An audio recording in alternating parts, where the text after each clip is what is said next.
Grandpa, we did a lot of squirrel hunting there.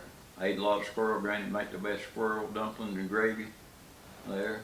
But I can remember I'd got me a little 20 gauge shotgun. I was probably 12, 13 years old. I was hunting with my grandpa, and big old tall hickory tree. And squirrel went up it. He said, well, get that squirrel, Jack. So I throwed that little 20 gauge up and said, pow! Old squirrel just scooted on up the tree. Grandpa said, you need a gun that will reach up there and get him. And he just said, boom, and the squirrel comes down.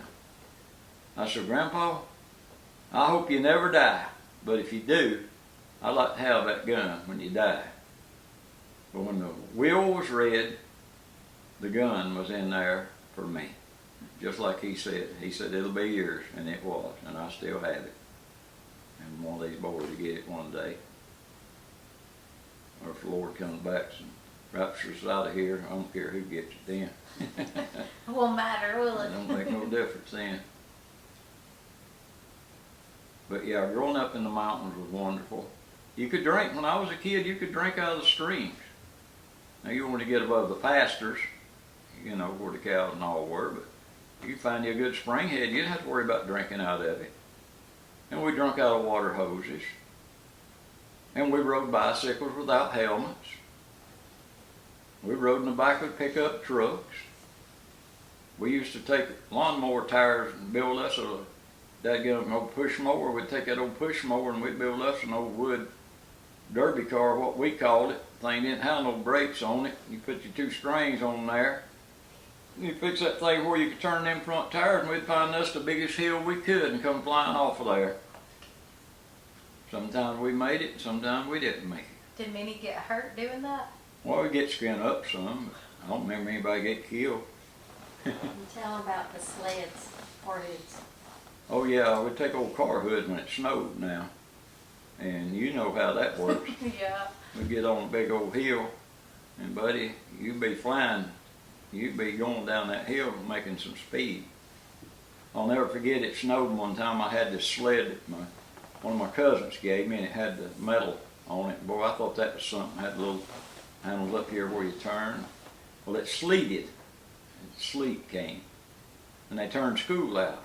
There's a big old hill over, and that hill was above the lake. It come down over in the pasture there. And I thought, boy, that'd be fun going down through there on that thing. Well, I went down through there, and it got to going so fast that I rolled off of it. And it kept rolling for a while. And that sled went right down and went right under the barbed wire fence, run alongside the lake, and right out on the lake. And there it sat. So I had to go find me a rope and go down there and keep trying to cowboy and rope that thing. I must have thrown 30 times before I ever hooked that sled to get it back over there so I wouldn't lose my sled. Because the lake had froze. It froze. Just enough to hold that sled up. Couldn't walk on it. Yeah. A lot of fun back then doing things. And we didn't have all these games and stuff they have today. We made our own games. We'd go out, we'd play Indian cowboys and Indians, and we'd make little huts, and we'd shoot marbles, and we'd play mumly peg. We'd even play chicken with knives every now and then. What is mumbly peg? Mumly peg, you flip it off your fingers and see if you can make your knife stick every time. You put a peg down there, a little wood peg, you drive it, put a circle and drive that peg in it. Well, if you lose, you got to root that peg up with your nose. Yeah, buddy, you didn't want to miss. You'd be rooting that, trying to get that peg out of the ground with your nose. Yeah, we did stuff like that and enjoyed it. I remember we were playing chicken one time with a knife, and if people don't know, it's sort of a silly game. It's a dangerous game. We'd see how close we could get to each other's foot. Sort of like playing chicken with a knife without moving your foot.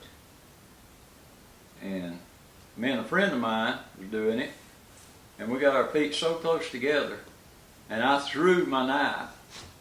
Good thing I didn't throw it any harder than what I did. And it stuck in his shoe and just barely got in his foot. Did you play anymore after that? That was the end of chicken. That's the end of playing chicken.